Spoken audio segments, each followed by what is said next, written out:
everybody, my name is Nono. Welcome to my channel where we speak everything finances. Now today I'm going to take you through my 3-year journey with my Suzuki Presso GM 1.0. Well, I'm not too familiar about those the 1.0s and all that. So now thank you so much for watching. Before we dive into this video, please do remember to comment, share, subscribe, and like this video to help other people to also watch my content. Yes, so I bought my Suzuki Presso in October 2022 and I let it go in 2025 through a trade-in. Now the Suzuki Presso was my first car, so it was really a milestone for me. Now let me just be honest with you in terms of how it happened. You know, the journey of me buying the car, my budget was 120,000 and initially I was targeting a second hand. Of course, for that price you can only get a second hand car. So the Suzuki Presso costed 157,000 rand, and I thought, what's 37,000 between a second-hand car, or rather a used car, and a brand new car? So I decided to go for the Suzuki Presso, but I didn't know at the time that there were a lot of hidden costs. And at the time I discovered, I think I was a bit young and a bit naive and a bit scared. By the time I discovered that the Suzuki Presso would now be way out of my budget, it was too late. Now the hidden cost drove the price of my Suzuki Presso from 157,000 rand to around 181,000 rand, which was, for me, it was more than way out of my budget. But nonetheless, I got the car. However, if I had known at the beginning, I had done my research and knew about all the pros and cons, about the hidden costs, I believe that my decision would have been different. So what really drew me to the Suzuki Presso was the fact that it really felt like a mini SUV. Now I come from a place that has a lot of potholes and uneven surfaces, so the raised ground clearance of the Suzuki Presso gave me confidence that I can maneuver through the streets, at home. Now when it comes to the color, initially I wanted a blue, right? But then a friend of mine advised me to get a granite because he said that blue looked like I was driving a toy car. He was like, Suzuki Pressos that have bright colors honestly look like toy cars. But then anyway, I ended up going for the gray. This is one other thing that caused the cost to go up, because initially I had gone for the blue, which was there at the garage.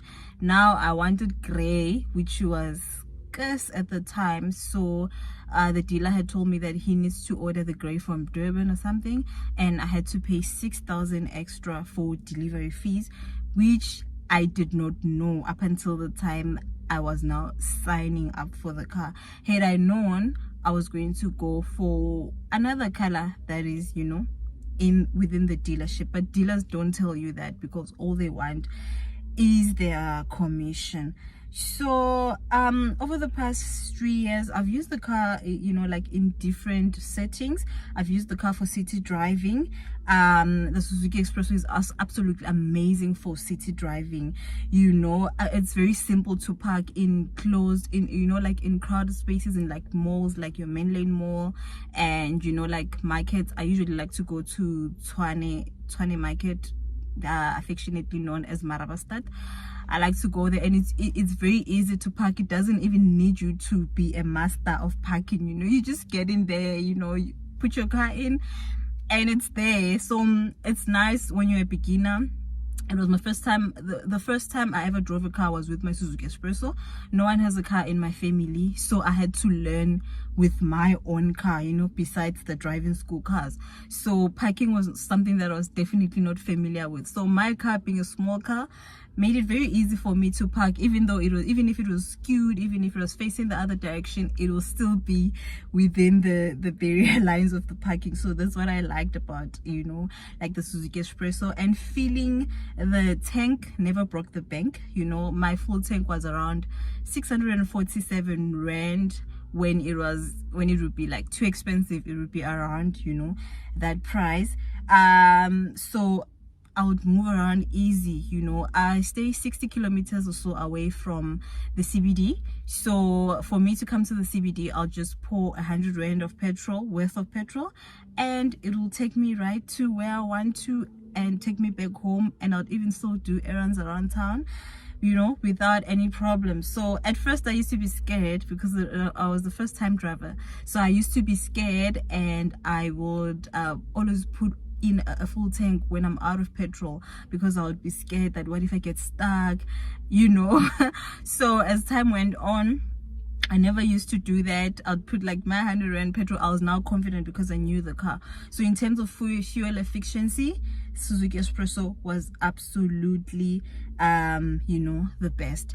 So now I know that many people say that this espresso, like with the espresso, it's a struggle to drive you know, like long trips.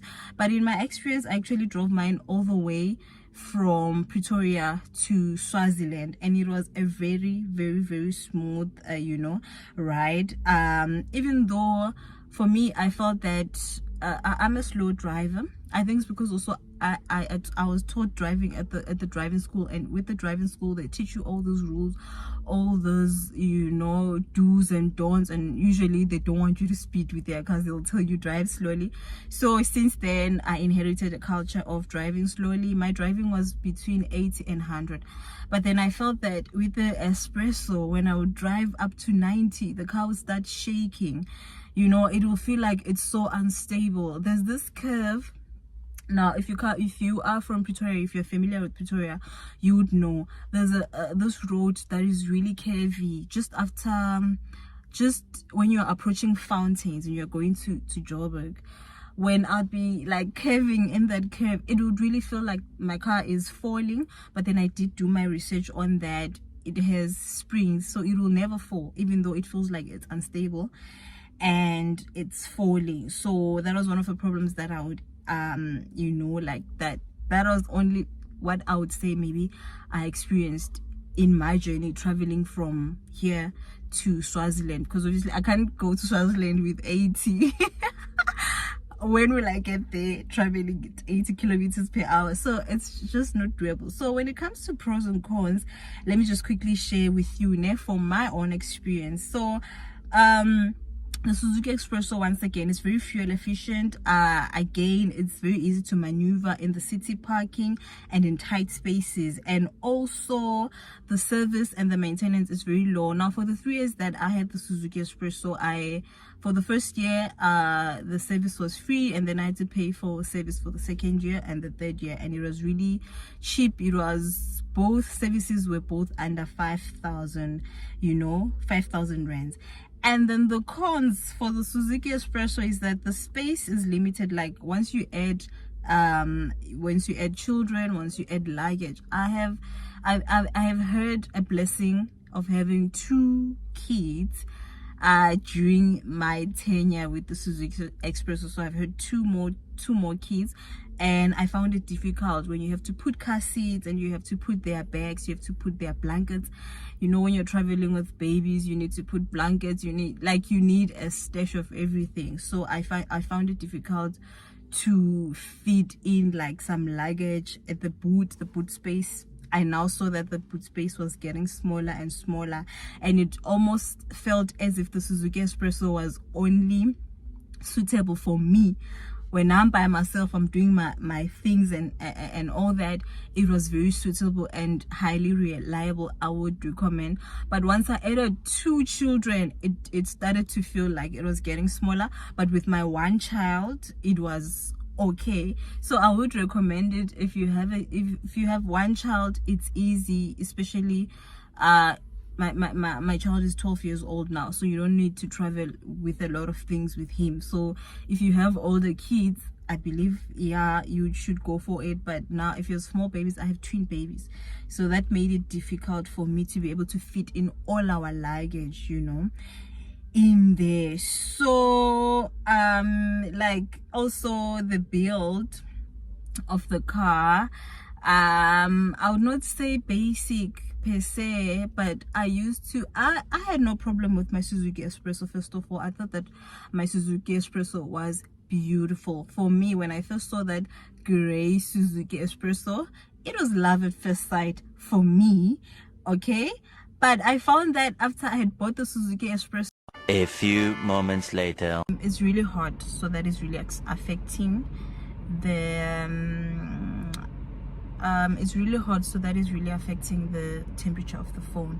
So I was speaking about the cons, and I had shared with you that the space is limited. With 3 kids, it's very difficult. And also at high speeds, as I've mentioned, like the highways, it feels less stable, right? And it shakes, and sometimes for me it's really scary. Although my partner, who doesn't mind, my partner has told me that he drove the Espresso up until 167. He wants to die. He really wants to die. I don't want to die, so I've only drove up to 100, maybe 110, and it really felt shaky, so I stopped driving faster. And now talking about the build and the make. So when I first got my Suzuki Espresso, it was really love at first sight. It was really love at first sight, guys. I really fell in love with the car. I fell in love, like as I've mentioned, that it was higher, you know, and it looked like a mini SUV. It really had that I have arrived feeling. Little did I know when I was presenting it to my friends and family.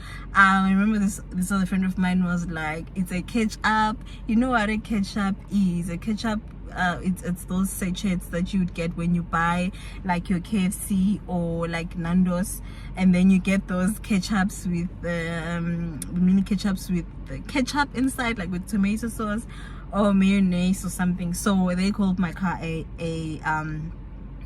ketchup. And like people were really saying like it's a really ugly car. Like people were like, yo, the Espresso is so ugly. And that's when now I got into YouTube, and I'd see like people saying all sorts of things about the Espresso, and I really felt bad at first, ne? And also like with the social media, like YouTube, that's something separate. That's okay, that's social media, that's how it is. But with my friends and family, it really hurt me, you know, a lot. And now that I'm thinking back, all of the people that said stuff about my Suzuki Espresso are Johnny Walkers, you know. It's people that prefer to walk. It's not that they can't afford or anything, but it's people that prefer to walk. So yeah, my car was called all sorts of names, guys, all sorts of names. But for me, it's a car. It'll take you from A to B, and I don't care how the car looks like. For me, when someone really gets to a level where they get a car, guys, it means they really wanted, or they've really worked hard for the car. So like, yo, but the jokes, they're funny though. They're funny. I saw this one video of this guy on YouTube. I'll look for it. He was busy putting money in his Suzuki Espresso. And then I guess like, yes, if you can't beat them, join them, you know, join them. So like, it was really so funny. So yeah, those are the 3 pros and cons that I've seen from a lady's perspective. Of course, my partner was telling me that there's nothing wrong with this car, you know, this car is perfect. As I've said, he drove it up to 167 rand, and there was a time where he really spent a lot of time, you know, driving this car, fuel efficiency and everything. So he really loved it.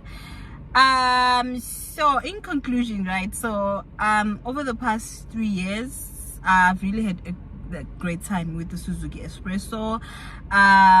It wasn't 100% perfect, but it was a really nice first car for me. It was reliable, it was affordable, you know, like the installment in rand, it was 2,100 rand. Okay, fine, I got a balloon payment.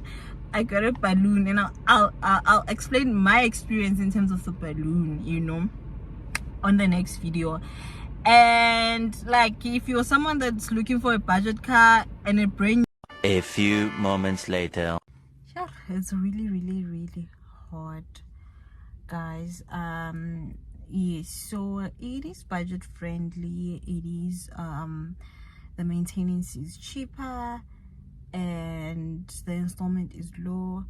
And yes, and together with all the pros and cons that I've mentioned throughout the whole video. Thank you so much, you guys, for watching this video. Please do remember to comment, subscribe, and like to help my content with the algorithm. I'm not done with this segment of my 3-year journey with the Suzuki Espresso. I'm going to continue with it. So once again, please comment, like, share, and subscribe to this channel. And thank you so much. See you on the next one. Bye.